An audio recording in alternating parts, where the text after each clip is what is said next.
I now call this meeting of the Kansas State University Student Senate to order. Please rise for the Pledge of Allegiance.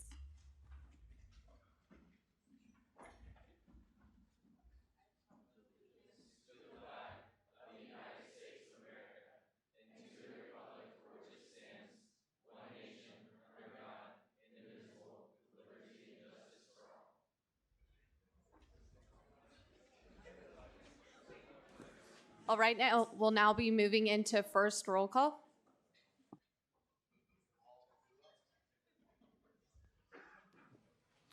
Al Abdullah. Al Madani. Beasley. Belina. Betancourt. Booz. Burke. Carlson. Clements. Colburn. Cruz. Dowd. Garcia. Jillian King. Gillespie. Glasscock. Gertson. Grover. Hamlin. Hines. Howie. Huffman. Jabin. Kavanaugh. Kelly. Kerperin. Kidd. King. Koger. Coleman. Leverett. Lux. Matos. Meinhardt. Newport. Oshner. Orzechowski. Pelton. Bruce. Rice. Rivera. Reichert. Slider. Smith. Snyder Ben. Snyder Blaine. Spellman. Spencer. Stone Street. Wallace. Ward. Whitmer. Boykin. Peyton. Rodriguez. Phillips.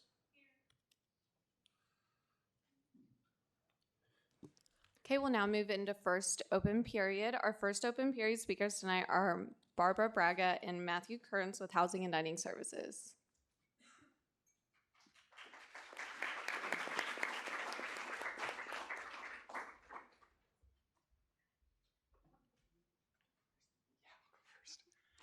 All right, so we will try and keep this short and sweet.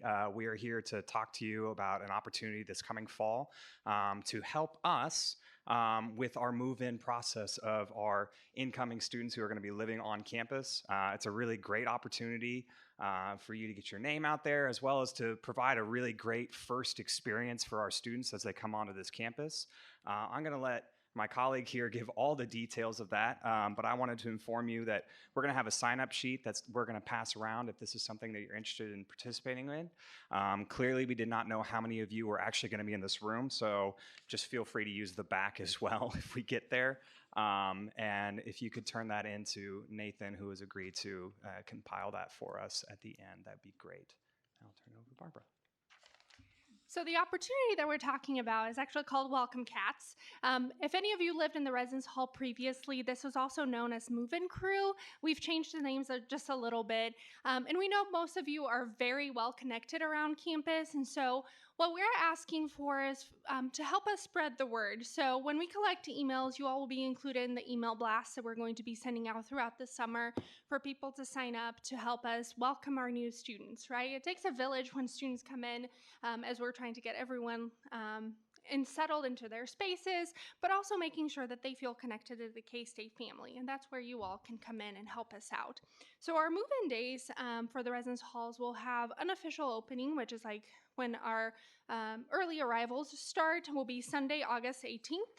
And then we'll have a couple other open days that we'll need help, and that's Friday, August 23rd and Saturday, August 24th. We will have a meeting explaining a little bit more about what this what this volunteer opportunity is and what we expect from you all, but mainly it's helping our students by welcoming them, helping grab their belongings from their vehicles and actually delivering it to the rooms. You will get a free t-shirt. I know, great incentive, but we really hope that you all consider this and help us spread the word, so we can actually make a first impression and highlight the K-State family and how everyone is here to welcome our new students that will be moving in the fall. Are there any questions for our speaker? Senator Spellman. Oh gosh. I would say close to 3,500 students will be moving into the residence halls in the fall, first year students. Yeah. Almost all on that weekend. Any further questions for our speaker?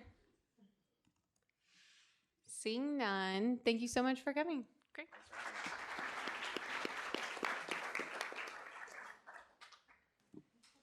Our next open period speaker is Dominic Anzalone, the CEO of Rent College Pads.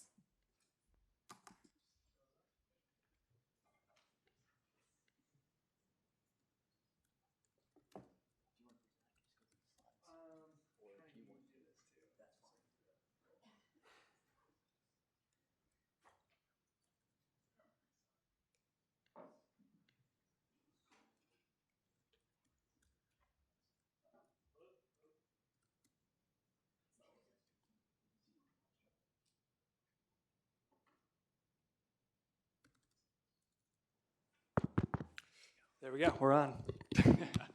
I'm Dominic Anzalone, the CEO of Rent College Pads. Basically, I flew in from Milwaukee to show you a branded platform that we want to launch with student government to help students find off-campus housing, roommates, and subleases. So quick to give you a background on us, we have been around for 6 years. We have partnered with 106 different universities around the country. Based in Milwaukee, like I said, about 2 million students a year use us to find off-campus housing, roommates, and subleases. And the goal is to do this with Kansas State. So Kansas State has a huge off-campus population, and we think there's a lot of opportunity to better serve those students that are living off-campus. Currently, the process is tough. If you're looking for housing for the first time in your life and you've never signed a lease before, never looked for housing before, and we want to solve that issue for you. So to run through this quick. So Rent College Pads, I don't know if you guys have heard of it. We have launched in the Manhattan market under rentcollegepads.com. That is not what we are trying to do with student government.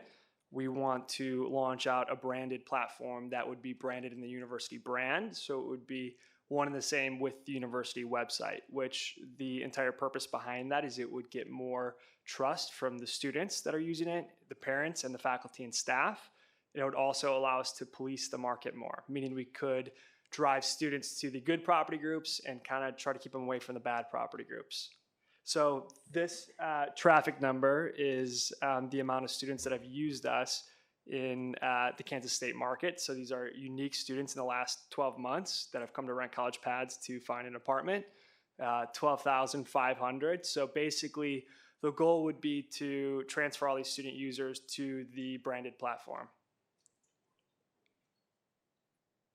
This is what the proposed page would look like. So basically, it would have the school colors. It would be branded with student government. The powerful part about that is that when every student comes into the platform, they would know that it's run by student government, and they can kind of see what student government's doing to help them. Also, again, it really garners the trust factor, which is what we're trying to gain with this. So when they come in, they know this is created for students. by students to facilitate a better rental process. This is what a listing looks like. So when they come in, they would click on a property, they could view the pictures, the street view, the walking times to campus.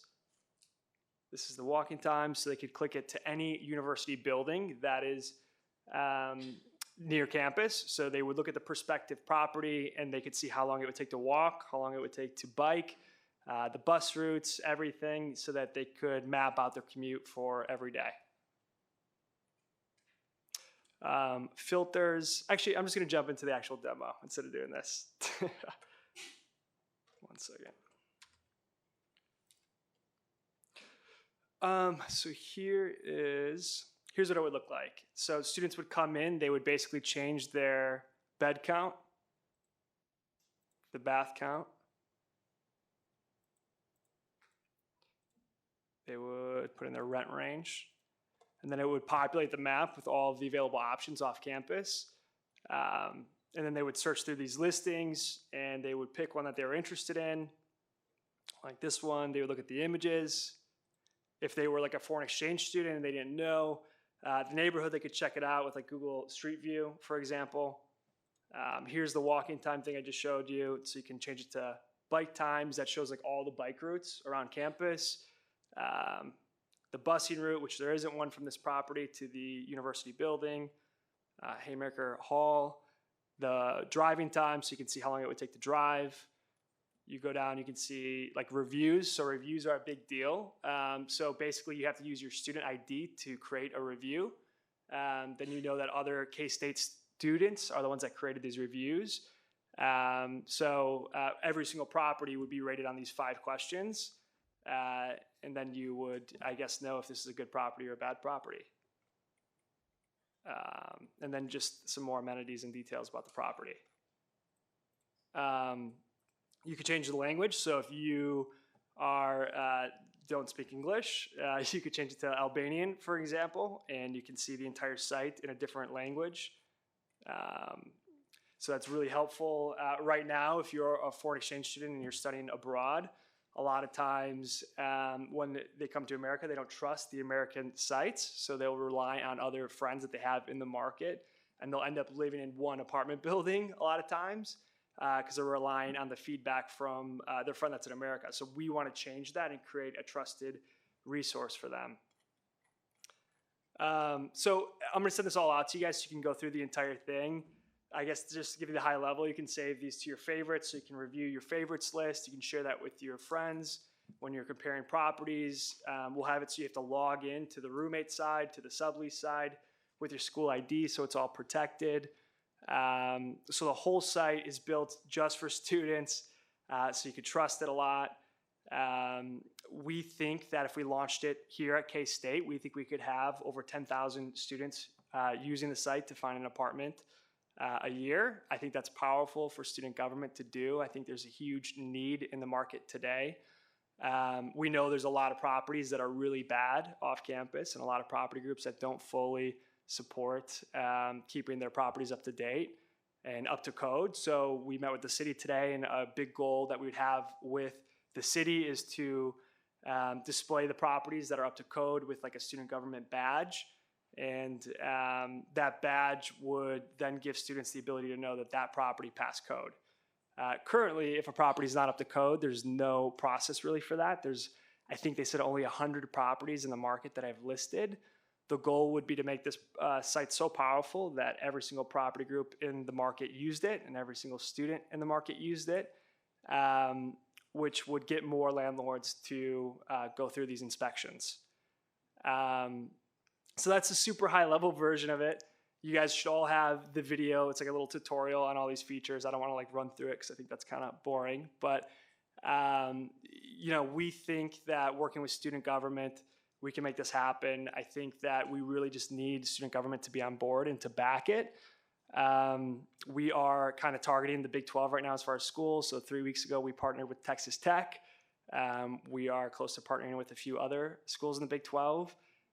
Kansas State's obviously a top target within that.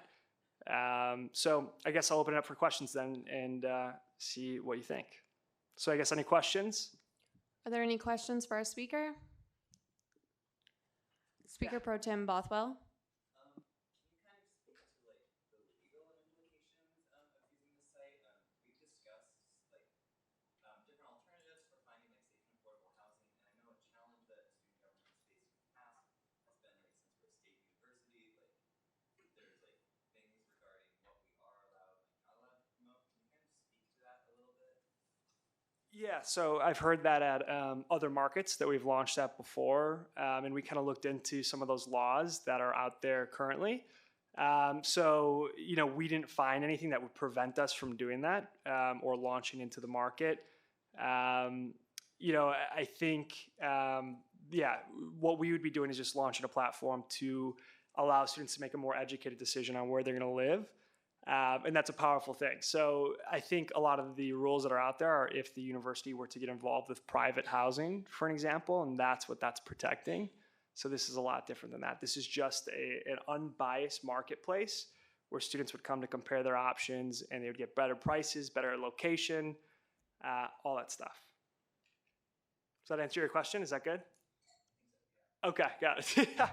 Are there any further questions for our speaker, Senator Javin?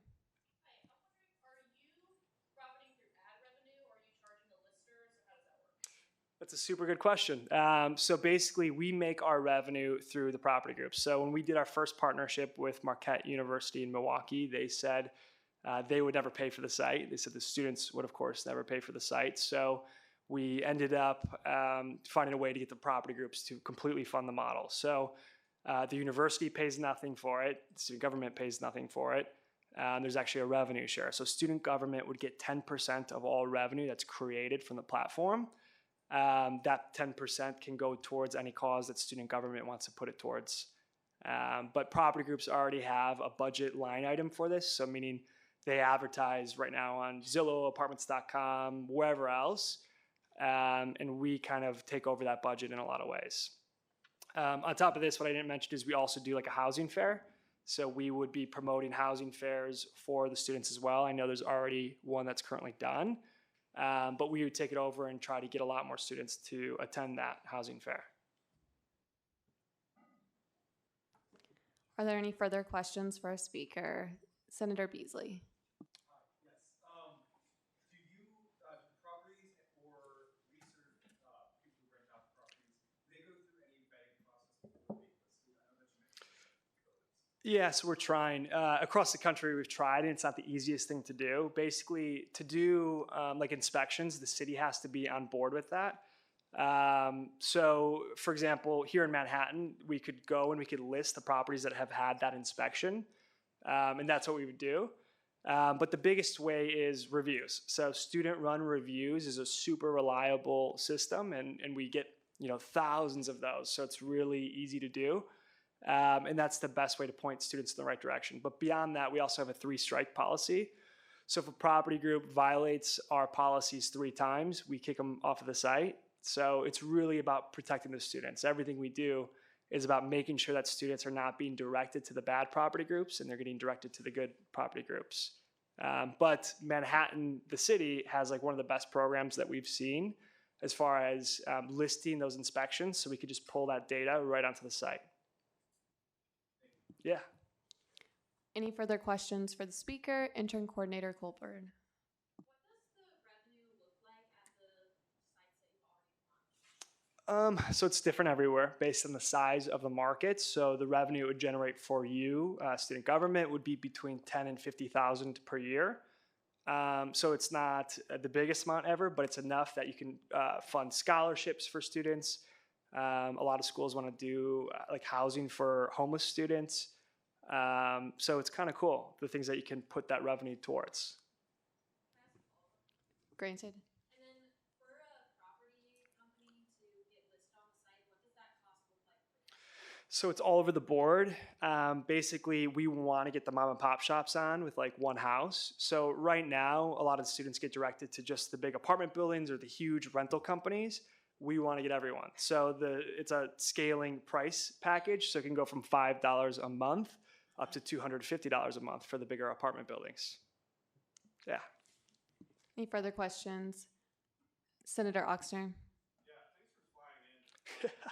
Yeah, no problem. I have a question regarding, so you said that these are listed upon inspection, correct? No, I wish. So, inspecting all of the properties is not even scalable for the city. So, Time for questions has expired. Is there a motion to extend? Senator Kelly? It's been moved and seconded. We extend the time for questions by 5 minutes. Are there any objections? You have 5 more minutes. so there's not really a great way to do it. We've tried in a lot of markets around the country. Student government has tried in 30 markets that I know of, and it's never possible. It's just going through every property is tough. So the best we can do is a badge program for the properties that have done those inspections. So does that answer your question? Is that good? Yeah. What I was referring to, if they were inspected with the city, do you guys just have to ask for that? So we would pull that data directly from the city site. So we can do that in Manhattan. That's the good part, is that the Manhattan, the city is willing to work with us on that. I met with them today. Are there any further questions for the speaker? Director Heisey? Two parts. First, who maintains the integrity of the system so that you ensure that code violations are updated regularly? And what stops a student group from submarinating a property? So we maintain that information. So the whole site's maintained through our company. So one way is there's an admin panel where we can automatically pull the data from landlord websites. From the city, we could build a tool to do the same thing. So meaning we could have basically a spider that crawls their site to see which properties are up to code and which are not. That's something we'd run regularly. And to start, we'd probably manually do it on a weekly basis. But properties, staying up to date is a huge issue. So that's something that we, are constantly working on. And how do you stop? Follow up? Well, I asked it originally, but he didn't respond. Okay.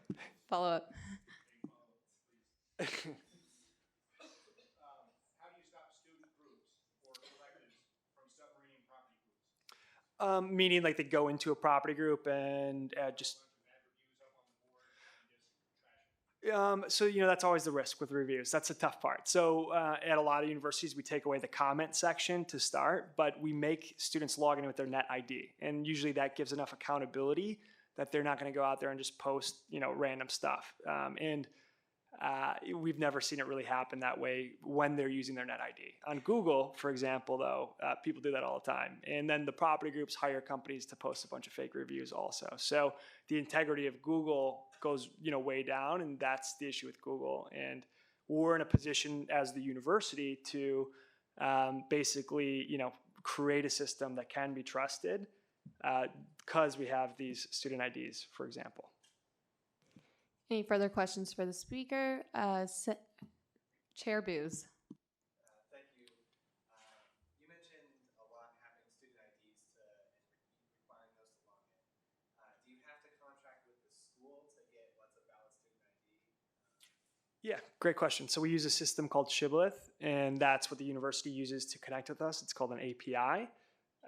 So we never touch that data. That's the other good part. We just integrate with the university system. So the other part of this is the university has to commit about an hour worth of time total to implement this entire project.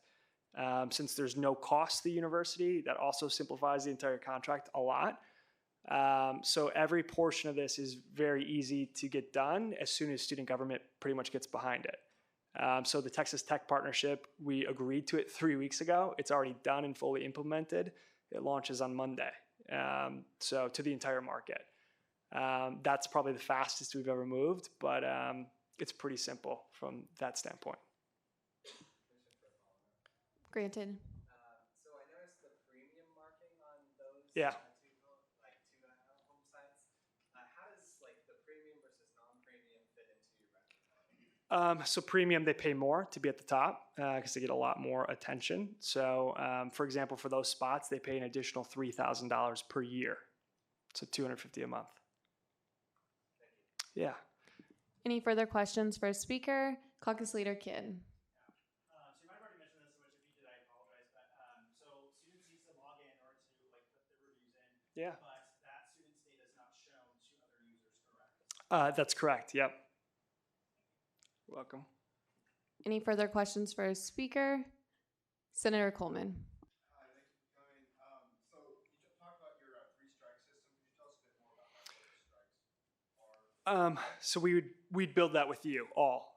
So we rely on student government for the three strike system, for the badge system.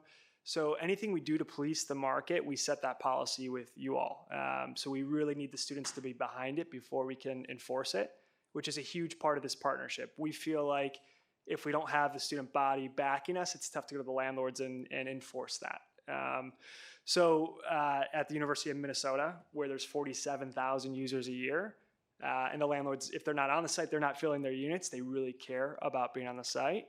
One landlord had a class action lawsuit against him, so he was removed from the site. One landlord had a lease where it was basically taking advantage of students, and student legal services had a huge problem with them. So they were eventually removed from the site as well. Time for questions has expired. Is there a motion to extend? Senator Beasley.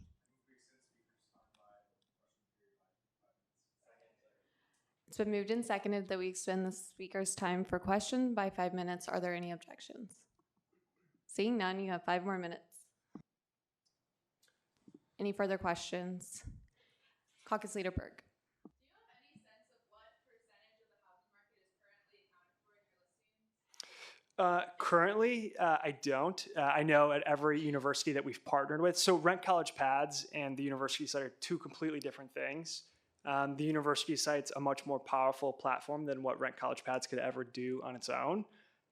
So in year one of every partnership that we've ever done, there's been at least 70% of the off-campus market that is listed with us. By year two, it's over 90% at every school ever. So, a lot of property groups will say they would never be a part of it. But the site becomes pretty powerful, meaning enough students use it that they feel they have to adapt to the platform. So within a 2-year time frame, it's above 90. Any further questions for the speaker? Director Bruner. Hi, is there a part of your website that talks about how safe the house is, like locking and unlocking doors, or how safe the neighborhood is, especially for students walking past? So in some markets, we can do crime mapping. That's really dependent on the city again. But a huge part of what we do is try to teach students like good practices for things like that.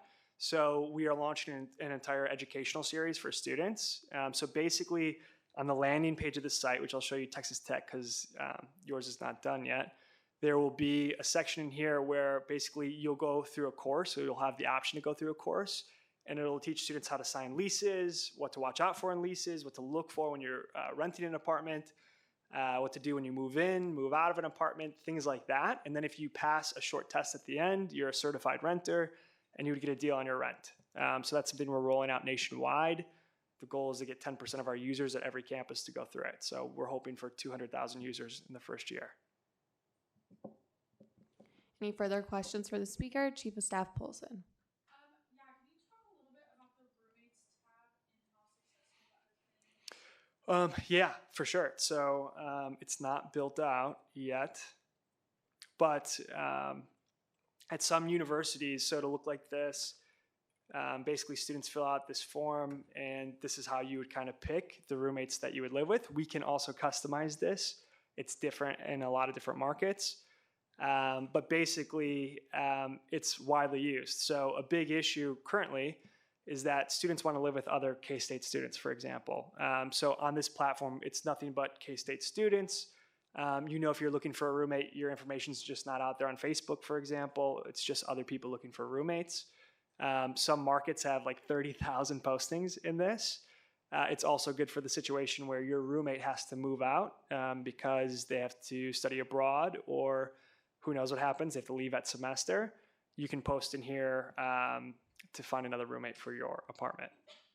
The reason why that's a big deal is because you could get stuck with their rent. For example, some of the houses that rent don't go by the bed.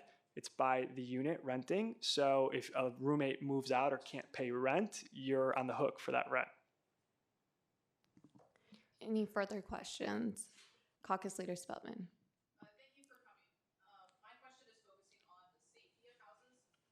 Last year, we had a town hall. We brought in 3 city commissioners and discussed affordable and safe housing in the area.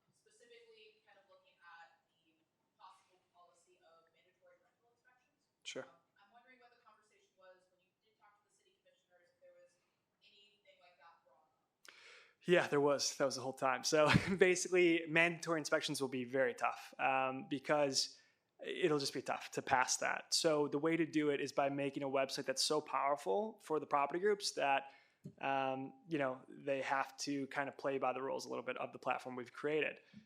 So the goal would be to do this badge system, like a student government badge. If they did get these inspections done, they would get that badge that would say this is like a preferred property, for example. So then that would kind of put pressure on everyone who does not have those inspections to go do the inspection. So I think just making a kind of organic push to get everyone to do it would work out well. We've done that in other markets, like Marquette University, the first university we ever partnered with. We did the MUSG badge, it was called there, and it was super successful. So once a few property groups did it, the rest kind of came on board after that because they felt the pressure, to keep up with the competition. Granted. So, I guess going on like staying up to code, because I don't know a lot of detail on this part, but within states to states, there's a little bit of variation between what they consider being up to code versus not. Sure. Is there a standard that Rent College Pads holds to? There's not. That's tough because every state is different, and in a perfect world, we would do all the inspections. It's just it's impossible. We've tried it. There's just there's hundreds and thousands of different units in the market, and so it's just tough to get into all those units and to know what the code is. So even for the city, it's a really, really tough task to do. And I think their concern was even that they may not have enough resources to go do inspections for everyone, for example. Are there any further questions? Time for questions has expired. Is there a motion to extend? Caucus Leader Glasscock. It's been moved and seconded to extend the speaker's time by 10 minutes. Are there any objections? Okay, you have 10 more minutes. Great.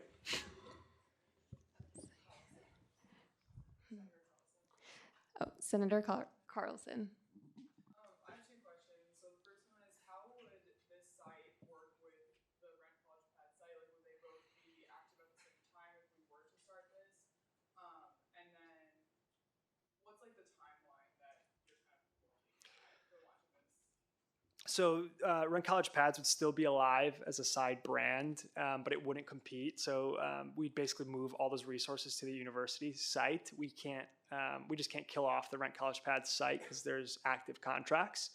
But yeah, the main focus would then be pushing the university platform. So that includes, which I didn't mention, we do like an advertising budget. So when we launched out, we put $20,000 as a minimum digital spend behind the university site. And that's on Facebook, Instagram. We'll do a commercial here on campus, just letting students know that this tool exists. So it's all about getting student engagement on that new platform. The goal right now that we've kind of set would to launch by next fall semester. So we would spend the summer basically putting it together and getting the property groups on board with it. Students tend to search in September, October, and November for the next school year. So that's why it's important to launch by next fall to kind of get the entire cycle on the platform. Yeah. Any further questions? Senator Al Abdullah. My question to you is, by partnering with this GA, that's mean you are putting your company name with the university name, and that's really the whole issue here. Yeah. How are you gonna, like, when students take the property, that's mean they're gonna hold it accountable by university name because SGA is related to the university. So when there's something happen, how are you gonna take the accountable for us? Can you stick to just a question? I got your question. I got it. That's an incredibly good question because I think every university we have ever partnered with has brought that up. So every university is worried that we are going to endorse properties and that a student will get hurt or something bad will happen to them, and then they'll blame it on the university for connecting them with that property. That's the question. And in 6 years, it's never happened before, and 2 million students using us a year to fund an apartment. And the reason is we make it very clear it's an unbiased marketplace. So Some universities want us to put a disclaimer at the very top of the site, and we can make it as big as they want it to be. And it will say something like the university does not endorse any of these properties, nor does it run this website. And students just know it's a marketplace similar to cars.com, Amazon, anything like that. So we say it, so like off-campus housing marketplace right at the top. So the whole point is to really show them this is not university housing. It's not endorsed by the university. It's just a tool to help connect students. Does that answer it? It's a tough question to answer, but Yep, follow up. I think like one issue here, because I had this issue last year with other school and the same thing. sure. I think What's my point is here. My point is here. That's how you're gonna hold accountable for both sides, and we do not take responsibility if there's something like. Yeah, it's just we have to make it as clear as possible that the university does not endorse any of the properties. That's it.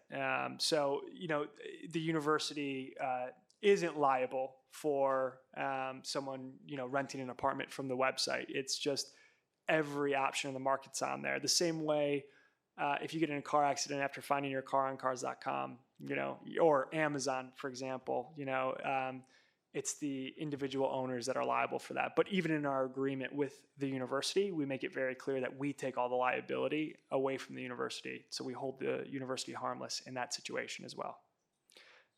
But yeah, as a company, no one's ever been confused that it was or was not university housing. any further questions? Senator Prus? 106. Yeah. Any further questions? Caucus Leader Kidd. Thank you for coming tonight. Forgot to send in my first question. Sorry. Going back to the roommates thing, could you go back to that tab, the fourth one? Yep. That works too. So for like using that roommate feature, is there any option to the student user to be able to like upvote or downvote of roommates, or like is that an option? No, it's not currently. Okay. Follows this question. Granted. Okay, so avoiding a hypothetical, but has your company thought about enabling that feature to let students provide anonymous feedback on their roommate experiences with other students, whether it be a good or bad outcome or anything like that? I've heard that before. It's just, I think that would be, being the university site, I think that would be a little tough to get in the middle of roommate disputes. So we just have never done it for that reason, I guess.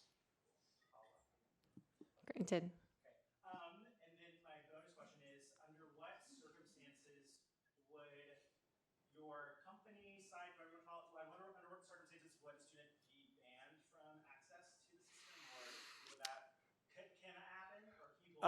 Well, hasn't happened yet. So yeah, I have never heard of a situation where a student's done anything wrong yet in the platform. It's and again, maybe because there's accountability with you having to log in, to it. So scams don't exist, for example, on our platform like they may on other platforms, just because there's accountability behind it. Further questions? Caucus Leader Spellman. So kind of following up on the previous couple of questions. What if I was in a bad roommate situation a couple years ago? Sure. And if I were to say create an account if I was looking for a roommate, would it be possible to like block other users on a roommate situation? No, not currently. Further questions? Senator Kelly. Thank you again for being here with us this evening. I know it's a lot of questions, but we appreciate it. No, it's good. I kind of want to hit this liability thread again really quick. So the university last year, K-State, we kind of made this move from dissociating ourselves from like off-campus entities, right? So that independent student organizations kind of couldn't use the K-State brand. So when I think of this, I think of this like feasibly. It sounds difficult to me. So my question is, have you had this conversation with general counsel, like our K-State legal? Not with K-State. The good news is, and I guess I don't know the legalities as well as like our attorneys would, for example, but almost every major university in the entire country has this platform or their own platform. So meaning they've vetted the system really, really thoroughly. From Ohio State to the University of Minnesota to just almost every campus now in the country. So Kansas State is one of the few schools to not have it anymore, and Kansas. So yeah, I don't know. That's the main point, is that it's been tested many times before, and it's a valid concern. I mean, what you're asking is the biggest concern every university has. I mean, they don't want to be responsible for placing students in bad properties. So, but if K-State Legal came back and said, they're really concerned about it, we would just make the font bigger and bigger on the waiver on the site until they were happy with it. And that's usually how we settle that problem. Yeah. Further questions? Senator Beasley. Hi. So will there be any student employment by way of like ambassadors or trying to will you be paying students to advertise? We do, yeah. So we'll run like a bunch of different programs throughout the year. So our marketing team does that. But also for student government throughout the year, we work with you all to set these policies and to we'd present to you kind of like the numbers at the end of the year, quarterly, whatever you would prefer. And we can do things like, present to student government how many students, faculty, and staff use the site, parents use the site. We can look at the handicap filter, how many students look for wheelchair accessible properties, things like that. So we try to keep student government really involved, I guess is what I'm trying to say, in the entire process. Granted. And what if, I'm sure this hasn't happened yet, but should K-State be dissatisfied with this program, how actionable is this? That's a hypothetical. There's the university requires that if we misuse the brand for any reason, for example, they can get out of the agreement, or if there's any major like breach in data or anything like that. So there's protective provisions basically in the agreement for the university to enter into it. So what we are proposing right now to you all is that you basically duplicate the exact Texas Tech contract that we put in place with Texas Tech. So, and it's, very vetted already and negotiated, and it has all of that stuff in it.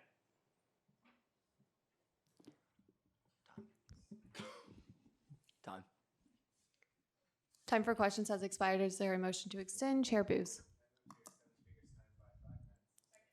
It's been moved and seconded to extend the speaker's time by 5 minutes. Are there any objections?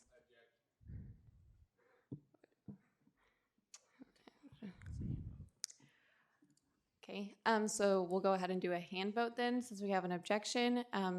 Go ahead and raise your right hand if you'd like.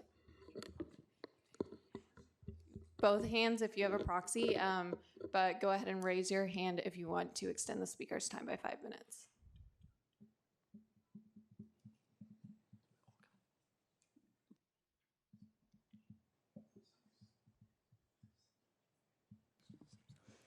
Opposed, same sign.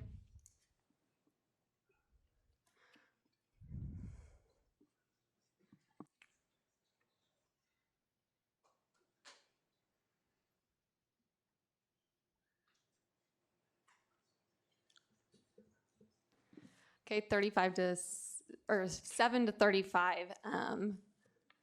Time for question. Motion fails. So thank you for coming tonight. Yeah, thank you all. And I'll make sure you all have my contact info and my team's contact info as well. So if you have more questions, you can just reach out via email. But yeah, thank you again. I'm super excited for this. I hope we can do it. I know it would help. I don't think there's many things that student government could do that would help this many students in this big of a way. So thanks.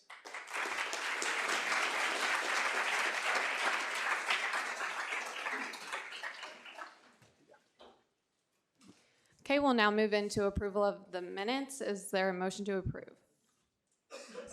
Caucus Leader Glasscock? It's been moved and seconded to approve the minutes. Are there any objections? Minutes are approved. We'll now move into announcements.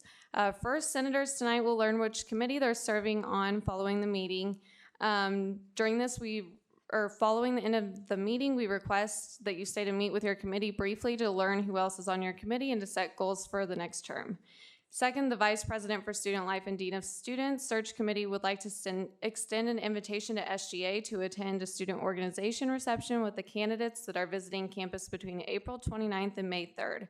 This is a critical opportunity for us to interact with the candidates and provide feedback before the position is selected.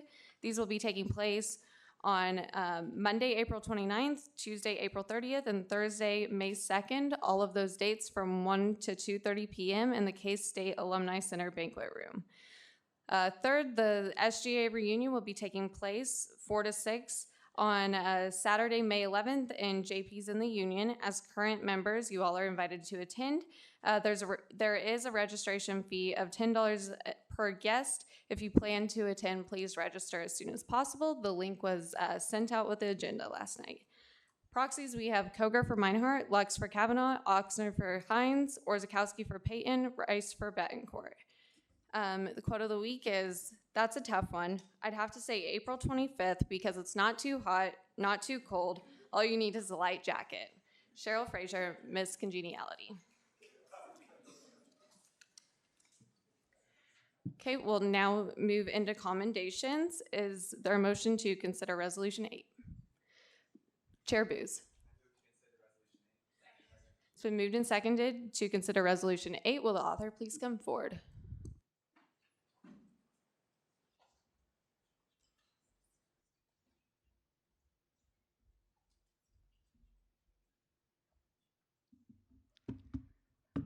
Resolution 1928, Commendation to Kemi Carr Academic Competition Team by Sydney Clements and Matthew Orzakowski. Whereas the Kansas State University Kemi Carr Academic Competition Team is a team of students who design and construct a vehicle powered by a chemical energy source that will safely carry a specified load a given distance and then stop. Whereas the chemical energy sources used for power can be homemade batteries, biological catalysts, pressure reactions, or thermodynamic reactions, among many others. Whereas the competition is not about having the fastest, biggest, or longest running car, but instead is to have the best control over your reaction in order to go exactly the specified distance. Whereas the KSU Kemi Carr team designed and created Wildcat Workout, a car that rests on a purple 3D printed chassis and utilizes an acid-base reaction between potassium carbonate and citric acid to power an artificial muscle that moves the vehicle forward. Whereas the reaction creates a carbon dioxide that builds up stored pressure for an Arduino-controlled solenoid to release in small bursts, causing the artificial muscle to contract and rotate the axle forward a small amount. Whereas the car continues moving forward with each pulse of the solenoid and artificial muscle until the reaction is out of pressure and its workout comes to an end. Whereas Wildcat Workout was made possible by the hard work of team leads Dean Bennett and Joseph Hewitt and members Jack Gerald, David Alex Ortiz, Rachel Berland, and Dina Clark. Whereas the KSU Kemi Carr team competed in the 2019 Mid-America Regional A-Key Conference competition hosted by Missouri S&T on April 13th, 2019 in Rolla, Missouri. Whereas at this competition, there were 14 cars registered from across the state of Kansas, Iowa, Oklahoma, Missouri, Arkansas, and Nebraska. Whereas Wildcat Workout was the winning car in this competition, coming within a meter of the target distance of 17 feet. Whereas KSU Kemi Carr team says as far as they know, theirs is the first use of an artificial muscle in a competition car, and whereas this victory will allow the team to travel to the national competition in Florida in November of this year.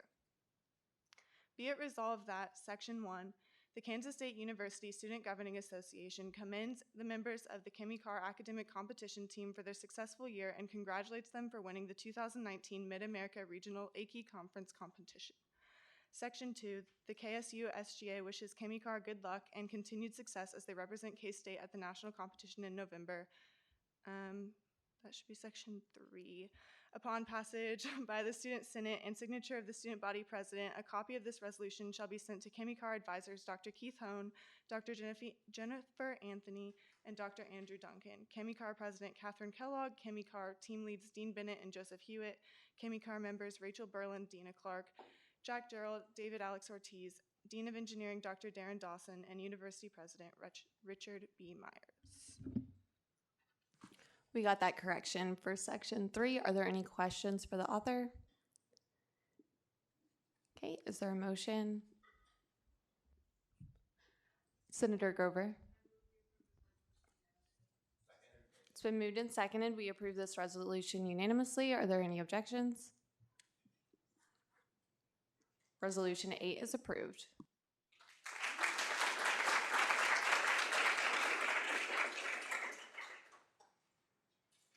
We'll now move into approval of appointments. Is there a motion to consider Resolution 9? Caucus Leader Spelman. It's been moved and seconded to consider Resolution 9. Will the author please come forward?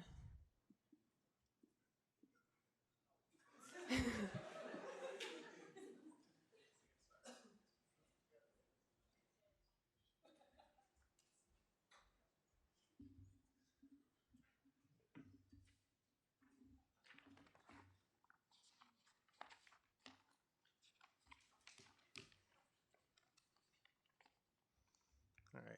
Resolution 1920-09 by Nathan Bothwell, Emily Dedeville, Peter Moyer, and Elizabeth Wiesner. Whereas it is necessary to approve the Deputy Attorney General, Chancellor of the Student Tribunal, Justice of the Student Tribunal, Justice of the Student Review Board, and Justice of the Parking Appeals Committee. Whereas these positions were sufficiently advertised, whereas applications were made available to all students who showed interest in the Kansas State University Student Governing Association, whereas there were 19 applicants for these positions, and whereas students can be appointed to the Student Review Board and the Parking Citations Appeals Board simultaneously.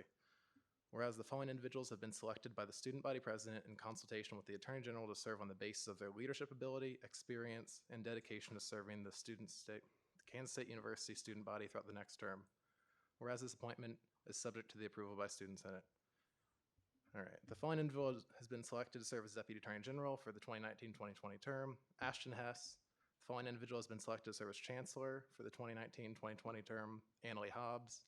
The following individual has been approved to serve as the Chair of the Student Review Board for the 2019-2020 term. Caitlin Struckel. And for Student Review Board, Madeline Ames, William Erickson, Student Tribunal, there we go. Madeline Ames, William Erickson, Nicholas Keckley, Lily Schlitz, Zachary Terrell, Fred Schuler, and Nicholas McCrate. For Student Review Board, Adam Bendrick, Emily Featherston, Jackson Moore, Grace Palsick, Lala Schroeder, Corey Sidek, and Grace Wheeler. The following individuals for parking are Matthew Swords, Adam Bendrick, Grace Wheeler, Aaron Stewart, and Emily Featherston. And there's one correction, Grace Wheeler should be under Student Review Board.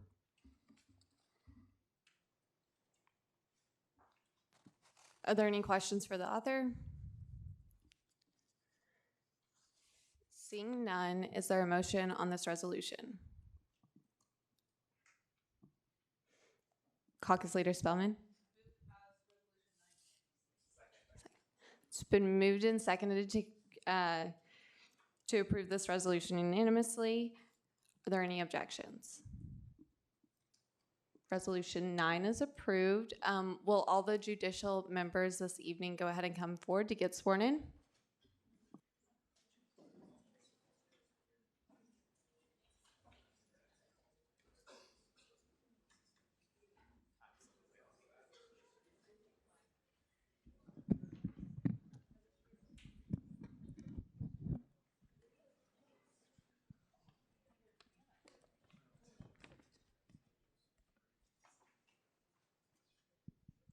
All right, so at the end of this, just say, is it I will?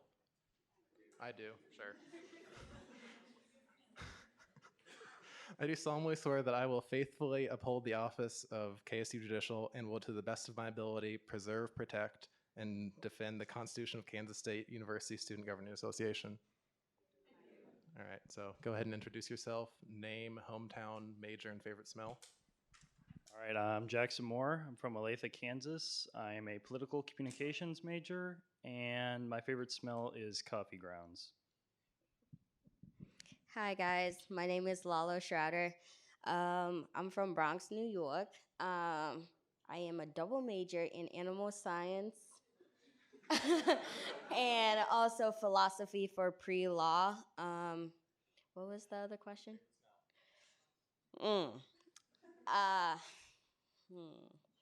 Freshly fried plantanas.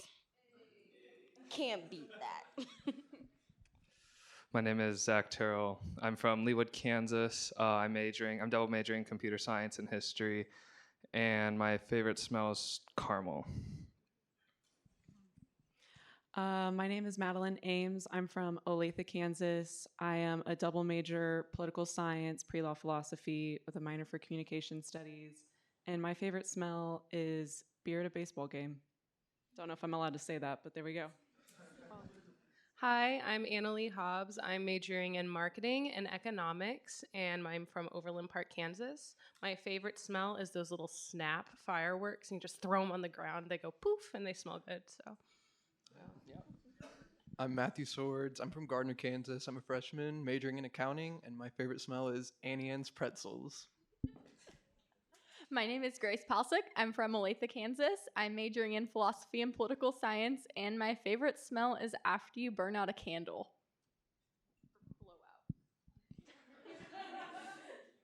Hi, my name is Ashton Hess. I'm from Lenexa, Kansas. I'm majoring in geography and history, and my favorite smell is a campfire. Well, she just stole my favorite smell, so we'll go with that one first. My name is Caitlin Struckle, and I am from Olathe, Kansas, and I am majoring in biology for pre-physical therapy. And My name is Adam Bendrick. I'm dual majoring in Spanish and civil engineering. I'm from Kansas City, and my favorite smell is fresh cinnamon rolls. I'm Grace Wheeler. I'm from Prairie Village, Kansas. I'm majoring in relational communication studies, and my favorite smell is like new tennis balls. Hi, my name is Nicholas McCray. I'm from Spring Hill, Kansas. I'm double majoring in business and political science, and my favorite smell is cut grass. Hi, I'm Nicholas Keckley. I'm also from Spring Hill, Kansas. I'm dual majoring in chemical engineering and political science, and I like the smell of cinnamon. I'm William Erickson. I'm from Manhattan, Kansas, majoring in chemical engineering, and there's nothing better than the smell of a new car. My name is Lily Schlitz, and I'm majoring in political science and pre-law. I'm from Wichita, Kansas, and my favorite smell is, oh goodness, I don't know, rain. My name is Corey Sytek. I'm from Olathe, Kansas. I'm studying microbiology. My favorite smell is pine. My name is Fred Schuler, majoring in political science, and my hometown is Rossville, Kansas, and my favorite smell is barbecue.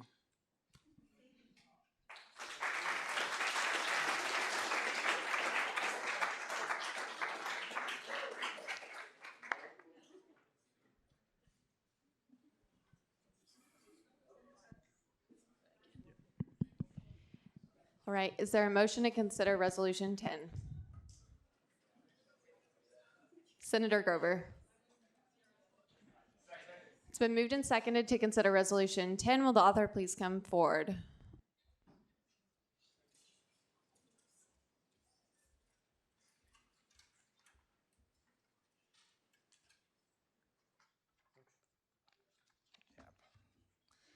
Okay, Resolution 19-2010, approval of new student senators by Andrew Bruce. Whereas Lily Colburn and Julia Howie have chosen to resign from the positions of student senator for the College of Arts and Sciences, and whereas Hannah Cogshall and Bailey Clark have the next highest vote totals for the College of Arts and Sciences, be it resolved that the following individuals be approved as student senators for their respective colleges: Hannah Cogshall, College of Arts and Sciences, and I'm sorry if I'm saying that her last name incorrectly, and Bailey Clark, College of Arts and Sciences. Are there any questions or corrections for the author? Seeing none, is there a motion on this resolution? Senator Coleman. It's been moved and seconded. We approve Resolution 10 unanimously. Are there any objections? Okay, Resolution 10 is approved. Hannah is gone this evening, but Bailey, if you'll go ahead and come forward, and we'll get you sworn in.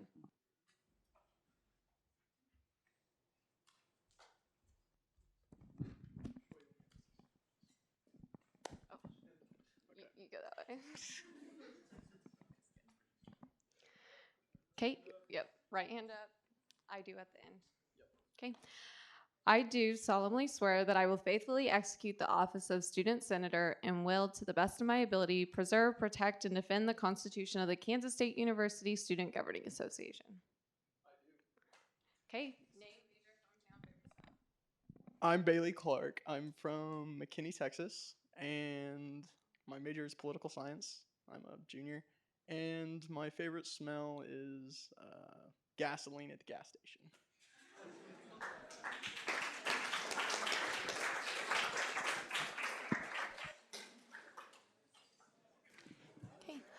Lastly, for approval of appointments, if you are in a director position but have not been sworn in yet, please go ahead and come down.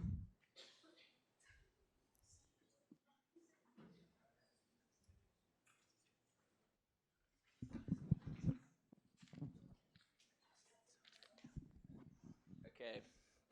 Raise your right hand and say, "I do," after I read this statement. I do solemnly swear that I will faithfully execute the office of cabinet and will, to the best of my ability, preserve, protect, and defend the Constitution of the Kansas State University Student Governing Association. Awesome. Okay, so now say your name, major, hometown, and favorite smell. My name is CJ Steiner. I'm a junior studying mechanical engineering with minor in computer science. I'm from McPherson, Kansas, and I'm going to be the technology director. And my favorite smell is definitely funnel cakes at a carnival. My name is Ayana Belk. I'm a sophomore in landscape architecture. I'll be the director for Campus Unity. I'm from Kansas City, Missouri, and my favorite smell is brownies.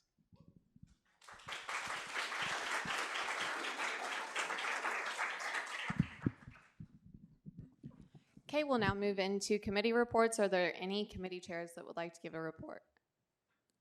Seeing none, any directors' reports? Former Deputy Attorney General?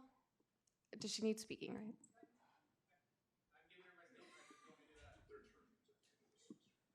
Oh, okay. Come on down. Deputy Attorney General Dittibo.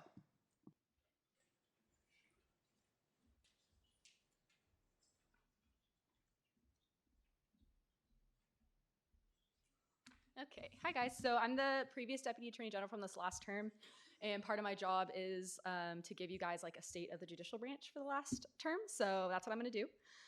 So the cases that we've heard in this last year, so Parking Citation Appeal Board has heard 723 appeals. So that's every time someone gets a parking ticket and decides they want to fight that. So 723 of those. Conduct cases, so we have a code of conduct that everyone is held to. We had 47 conduct cases. The most common conduct code that was broken was the alcohol policy. The second most common was non-compliance, so not complying with the sanction from the first hearing. Tribunal had 3 hearings and 1 interpretation. So for you guys to know, like if you are confused about what anything in like the bylaws means, either the president or the speaker, or you guys can make a petition to have that officially interpreted by tribunal. And so we had one about voting rules in Priv Fee this past term. We also did a lot of work on our outreach. We had presentations with the SGA interns and did some mock hearings with them, kind of showing them how we go about doing that. We attempted some outreach with Greek housing, but PHC and IFC were not very responsive, so we're hoping to do better with that in the next term. We were able to double our followers on Instagram, so that's pretty fun. We participated in SGA Week panels with other SGA leadership. We created bulletin boards about the code of conduct for 12 residence halls. We were able to work with the residence hall manager, Bree Hardy, to create a short statement that RAs are going to give to dorm residents at the beginning of each semester starting next year, letting them know what the code of conduct is. And then we updated legislation. We reformed the elections hearings process to include an elections board, meaning more than one person is now hearing the cases of elections violations. We updated the Deputy Attorney General's duties to include participation on the elections board. We updated an inconsistency in the bylaws about selection of the next Attorney General. Additionally, the judicial branch worked with the Elections Commissioner to start work on updating the elections rules. So we worked on what to do in the case of a disqualification. We worked on social media policy and general terminology updates. And then lastly, we had 2 speakers that came in. We had the previous chair of Senate Operations, Shelby Carpenter, came in and talked to us about how to update legislation and make sure we were doing that correctly. And then we had Dr. Chaz Maley, who came in and talked to us about alcohol and drug education. So he's someone that we send students to, usually on a first-time drug case, a second-time alcohol, or a severe first-time alcohol case. And he was able to give us some information about what indicates concerning behavior from students. And this term, we sent 23 students to him. And that's all I have. Are there any questions for Deputy Attorney General Dittibo? Seeing none, are there any further director's reports? President Penny.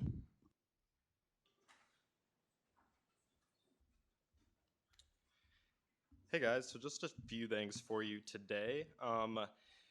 So Senate leadership, SGA leadership actually had some pretty good meetings this week with the K-State Foundation, and it wasn't really meant to be for the issues with McCain and the student concerns there, but it kind of lined up perfectly to kind of start to have those conversations. So a lot of issues that we brought up on Monday with the foundation is first kind of getting an update from them, and then talking a lot more about what the student voice looks like in the foundation and in some of those projects and programs that their donors raise money for. So after that conversation, and after I sat down with the president, Greg Willems, we've kind of put forward two different possible options and hopefully a two-pronged approach on how we can allow more student voice in that.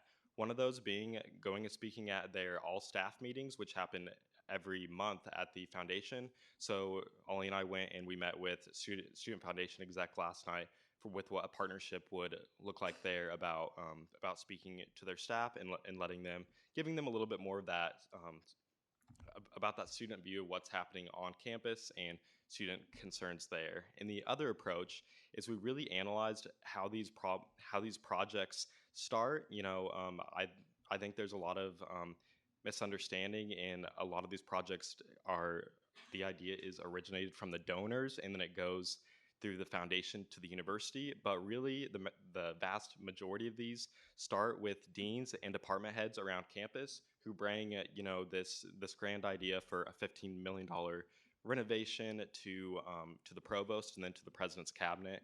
And once it's there, it's directed to the foundation. So we have talked about where can we as students have a little bit of vetting in that process and provide some input. So in our meeting with Provost Tabor this week, one of the areas we targeted was him bringing some of us in to kind of bring in some of our possible concerns and questions when he does get those project proposals, either before or after they go to the president's cabinet. And that's not a way for us to weigh this project versus other needs that we see on campus, but it's a great way for us to bring up some possible questions and concerns to them so that we don't have similar situations like we're having happening with McCain now. So we'll probably start a task force on that with next year and help ourselves bring voice in, as well as working with STUFO and looking at those staff meetings. So a lot of student voice input there with the foundation. Another thing, you guys should have been getting a lot of emails on this with the new search for the Vice President of Student Life and Dean of Students. We have a really great opportunity next week to have a voice in that and to have a lot of interaction with the candidates. So Sadie let us know that they will be releasing all those names tomorrow, so we don't know who they are yet, but on Monday, Tuesday, and Thursday, and it's in the agenda, the time and place, that is a great opportunity for us students to come, interact, and ask questions there, because they are going to play an integral role in student success and the university.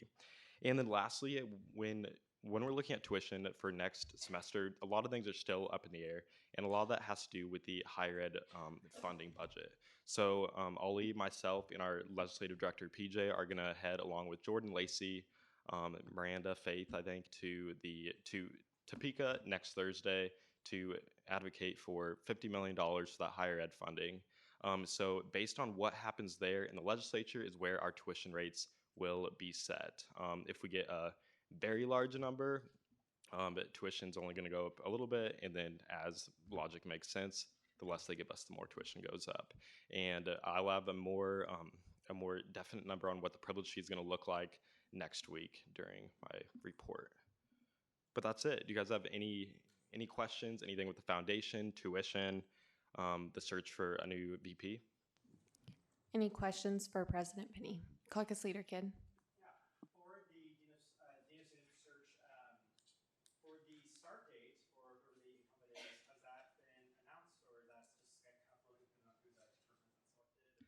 Can I refer that to you, Sadie? It's July 1st. Any further questions? Seeing none, we'll now move into final action. Will the author of Bill 1 please come forward?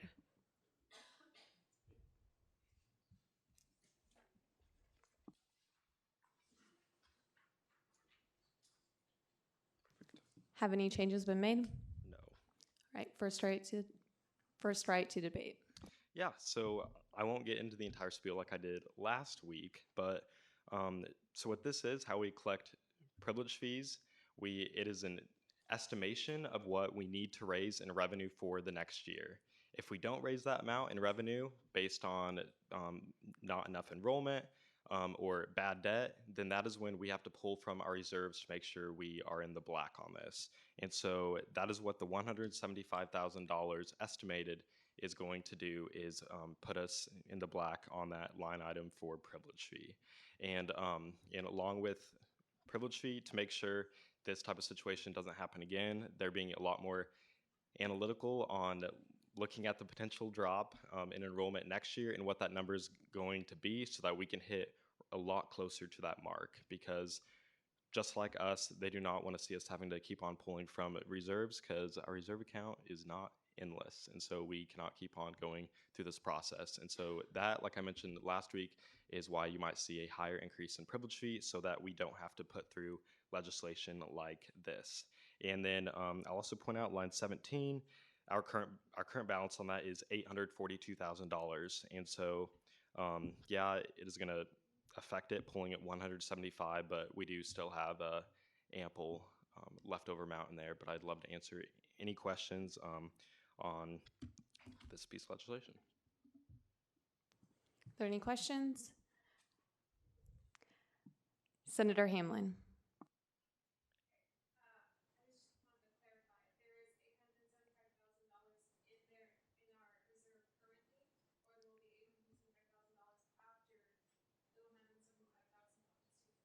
Yep, there's $842,000 currently in that account, and then that'll drop once we pull that $175,000. And the reason that we don't have a definite number down to the cents of the money to pull is because they're still collecting some of those payments from this semester, but that is their estimated of what we are going to fall short on. And so, let's say they estimate a lot too high, and we're only $100,000 in the hole. They will take that $100,000, clear out the account, and then that $75,000 would stay. So that all kind of gets swept back into SGA, so we don't have any risk there. Any further questions? Senator Koger. So are you, like next year, would you expect, if we did not up the privilege fee, another $170,000 roughly deficit, or would you expect to be more or less? Yeah, and so the past 3 years, we have expected a 3% enrollment decline, and so that's a 3%, pretty much a 3% increase that we put onto tuition, because we're expecting less students to pay it. And so this next year, I think the number is about 4.37 is what we are going to anticipate an enrollment decline. So that will in turn have a higher jump on that privilege fee, which is looking at about $472, although $472 per semester, but that's not confirmed. Granted. Right now isn't it 440? It's 444. Yep. So that'd be a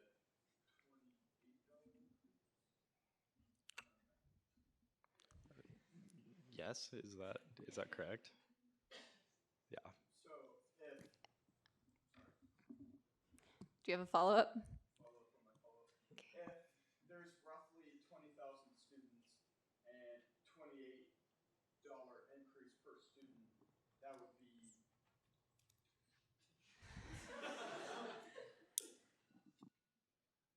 a $1.1 million like accrual of revenue increase. Why would we need that for $470,000? Yeah, and part of that, I will come back with a lot more concrete numbers, probably next week or the week after. But part of that is too, last year we allocated a perpetual 5% increase to counseling services for the next 3 years. So that's compounded on top of each other, and so that is an added expense that we're having. Another added expense is that we just increased the union $50,000 as well. And I know that doesn't add up to your over $1 million, but I will bring all those numbers for you and break that out. Time for questions has expired. Is there a motion to extend? Seeing none. Is there any debate in the negative? Any debate at all? Okay, we'll now move into a roll call vote. Al Abdullah. Yes. Al Madani. Yes or no? You're please. voting on Or Bill abstain. 1, which is yes or no. Thank you. Beasley. Bedencourt. Booz. Burke. Carlson. Clements. Colburn.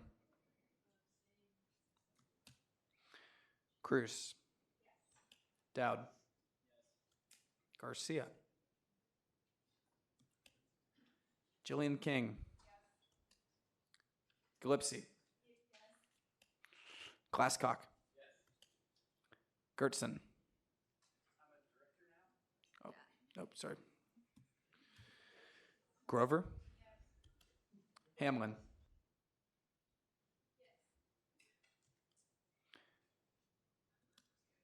Hines. Huffman. Jabin. Kavanaugh. Kelly. Kerperin. Kidd. King. Koger. Coleman. Leverett. Lux. Matos. Bryson. Meinhardt. Switch that around. Newport. Oshner. Orzakowski. Pelton. Penny. Whoops. Pruss. Rice. Rivera. Reichert. Schleider. Smith. Snyder Ben. Snyder Blaine. Spellman. Spencer.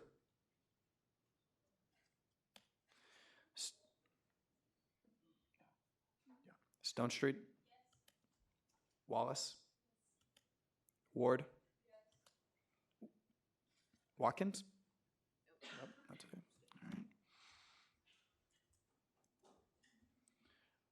Whitmer.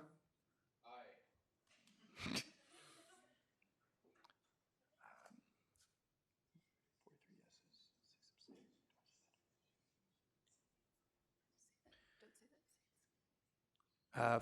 43 yeses, 0 no's.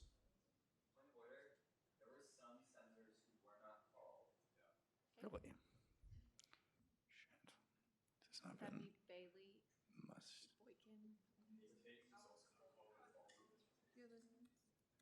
On the attendance I do, but I don't think I did this one.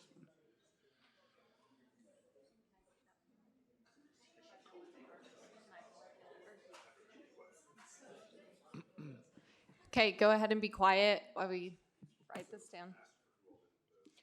You can raise your hand, and if you did not get a vote, you just weren't on the original ballot and it hasn't been updated. Okay. So let's go Peyton. Clark. Rodriguez. Boykin. Phillips.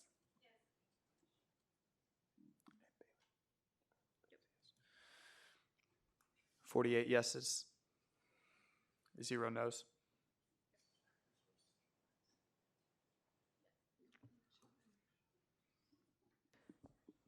Okay, Bill 1 passes 48-0. We'll now move into second open period. Caucus Leader Spellman.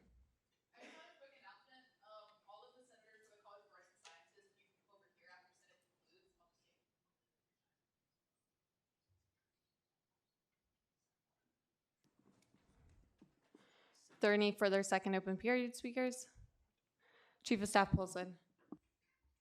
I cannot express how badly you all need to attend the BPSL candidate open forums. It is so important that we have input from everyone on this position because we all work so closely with that person. So if you have any questions about what that'll look like or what, I don't know, like what to wear, let me know. When is that? What is that? What are we doing? Yes. Yeah, so candidates will be on campus Monday, Tuesday, and Thursday of next week. It'll be from 1 to 2:30 in the Alumni Center ballroom. And we're students, so we can wear what we want, but try not to look like you just roll out of bed. Any further second open period speakers or question? Senator Cruz.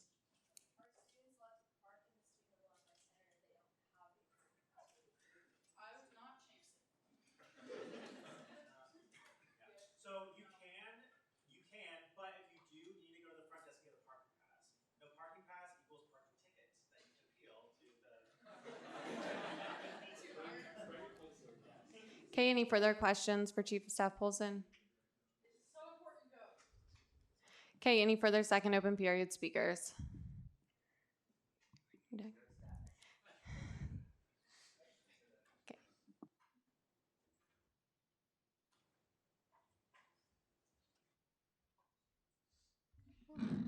Hi guys, I'm Sierra Stats. Some of you may know me because I did the intern program throughout this year. So all the new interns definitely may have seen my face.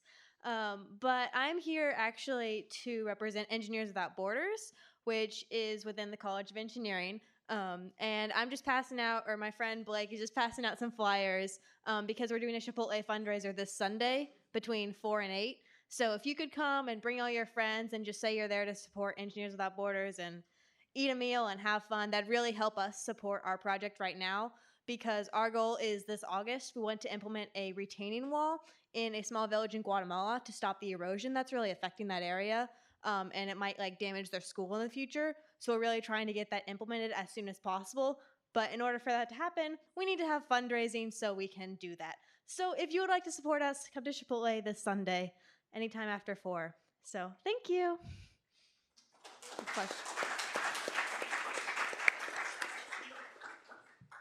Any further open period speakers?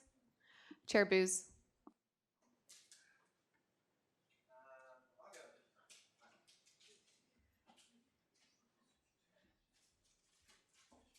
Okay, so I'm just going to be talking really quickly about Senate Operations Committee. So as you noticed, I've already been working on filling some vacancies. So if you know that there are vacancies in your college and I'm not doing anything about them, please let me know. I believe all colleges except AP Design hasn't been sworn in, and then like our Arts and Sciences are going to be sworn in next week, and then grad school and faculty representatives aren't full right now. So if that's wrong, please let me know. Second thing is, one of my goals this year is to have people, when writing like major legislation that alters the bylaws or our constitution or something similar, to present to Senate Ops on like kind of what their intent is and like why, you know, their goals and all that, so that we know we can bounce like editing ideas off you, that sort of thing. So we will be having a meeting next Monday to do edits. I'm not sure when that'll be yet, but I can get that to you if you would like. And if you would like to come, please let me know because I would love it. So does anyone have any questions? Are there any questions for Chair Booz? Seeing none, are there any further open period speakers? I do have one announcement. Following adjournment, you can go ahead and go to the room that's given on the card that was attached to your name tag, and we ask that you stay for like 20 to 30 minutes and just visit with your committee chair, see who else is on your committee, and be able to set a couple goals and get a preview of what you'll be doing this next year. It's very exciting. We'll go ahead and move into second roll call. Al Abdullah. Al Madani. Beasley. Balina. Betancourt. Booz. Burke. Carlson. Clements. Colburn. Colburn. Cruz. Dowd. Garcia. Gillian King. Gillespie. Glasscock. Gertson. Grover. Hamlin. Stay quiet while we get through roll call. It'll make it go faster. Hines. Howie. Huffman. Javin. Kavanaugh. Kelly. Kerperin. Kidd. King. Koger. Coleman. Coleman. Leverett. Lux. Matos. Mindhart. Newport. Oshner. Orzakowski. Pelton. Pruss. Rice. Rivera. Reichert. Slider. Schweikter. Sorry. Smith. Snyder Ben. Snyder Blaine. Spellman. Spencer. Stone Street. Wallace. Ward. Watkins. Here. Whitmer. Boykin. Peyton. Rodriguez. Phillips. 48 present. 6 excused. 6 absent. Okay, we'll now move into adjournment. Is there a motion to adjourn? Senator Prus.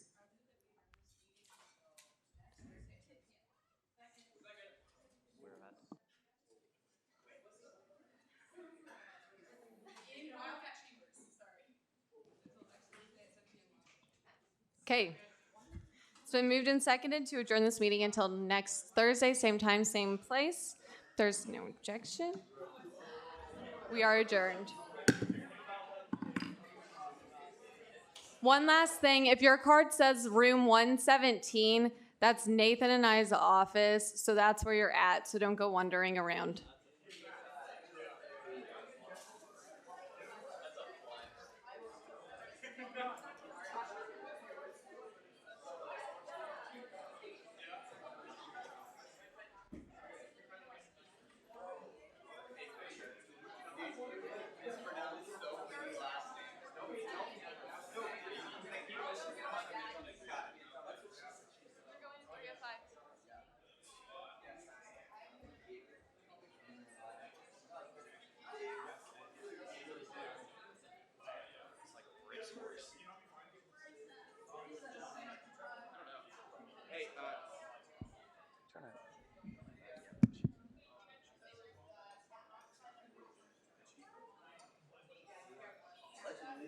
You are? I am. Gary, you want to? I do. You know what I want to do? Can I do that? And then I want to watch some Princess Bride. The Princess Bride? I want to watch some Princess